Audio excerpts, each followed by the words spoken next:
Բռնագաղթած արցախցիների առջև ծառացած մարտահրավերներն ավելանում են։ 40+10 ծրագիրն առանցքային էր նրանց համար։ Սոցիալական խնդիր էր լուծում։ Ծրագրի կրճատման դեպքում արցախցիները կարտագաղթեն, ահազանգում են։ Կառավարությունում նրանց լսել են, փոխվարչապետն ասել է, որ փոփոխություն հնարավոր է միայն բնակարանային ապահովման ծրագրում, բայց եթե խոսքը Երևանի մասին չէ։ Իսկ 40+10 ծրագրին ըստ փոխվարչապետի հետադարձ չի լինի։ Ըստ ոչ պաշտոնական տվյալների մոտավոր 15,000 արցախցի է արտագաղթել բռնի տեղահանումից հետո։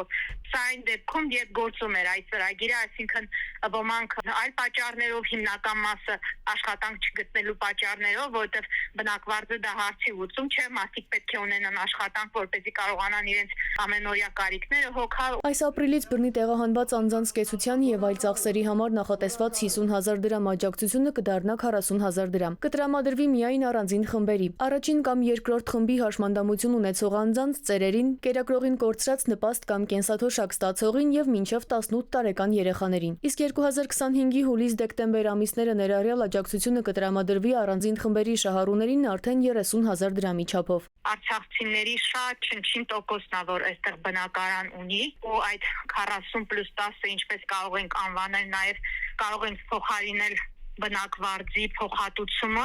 բազմիցս մեր փաստերով ներկայացրել ենք, որ դա ուղղվում է միմիայն բնակվարձերի փոխհատուցմանը։ Մինչև բողոքի ակցիաների մեկնարկն էր, երբ սոցիալնախարարը այս աջակցության ծրագիրը խոչընդոտ համարեց բնակարանային ապահովման ծրագրի լիարժեք իրականացմանը։ Մենք չենք կարող անընդհատ զուգահեռ երկարաժամկետ բնակապահովության ծրագիր մշակենք իրականացնել եւ ասենք, որ շարունակ դուք պետք է ստանաք նույն 50,000 դրամը եւ այդ 50,000 դրամով շարունակ ձեր վարձավճարին ուղղեք։ Մենք ունենք երկարաժամկետ